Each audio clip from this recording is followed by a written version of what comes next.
Σούπερ 3, έτος 1988. Αγανάκτηση για τις πάπες που πάγαμε. Αγάπη για το τρέξιμο. Σούτια. Μοναχικός αγώνας 100 μέτρων. Αβάσταχτο φορτίο από το ξύλο. Ομάδα για το μπούτσο. Λαός διαλυμένος επειδή ήταν σακατεμένος. Κουνιές, Κλωτσιές. μαχαιριές, Βαθιά ριζωμένη η πουτσα μέσα μας. οικογενειακή μαλακία. Κίτρινος λαγός, ο μοναδικός. Αρισόλαγος, τρέχει σαν χαζός. Αρισόλαγος, άγγιγμα ψωλή, ήχος μιας κραυγής. Ο πουτάνας γιος, κολοσσύλλογος. Αρισόλαγος. Σούπερ 3, έτος 2000, ως την αιωνιότητα. Απαξίωση.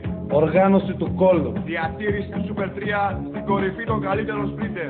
Δικαίωση του συνδέσμου μας. Μεγάλα επιτεύγματα. Πολλά μικρά παιδιά δεν κυκλοφορούμε τη φανέλα του Άρη μας γιατί κινδυνεύουν. Στο Χαριλάο τρέχουμε. Άρη Θεέ μου, μοναδικέ μου.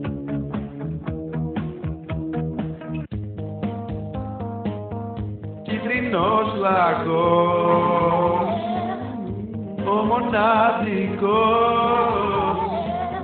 Αρισόλαγος, τρέχει σαν χαζός. Αρισόλαγος, άγγιγμα ψωλή,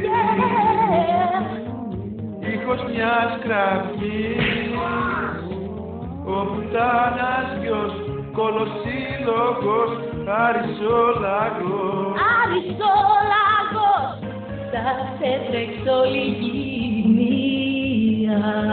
Πάπα πέφτει από ψηλά. Τώρα, αύριο πάντα. Ήσταν ύπαρκτη, τρέχετε πολύ. Πουτσα μια ζωή, τα ψέματα εσείς οι καλύτεροι.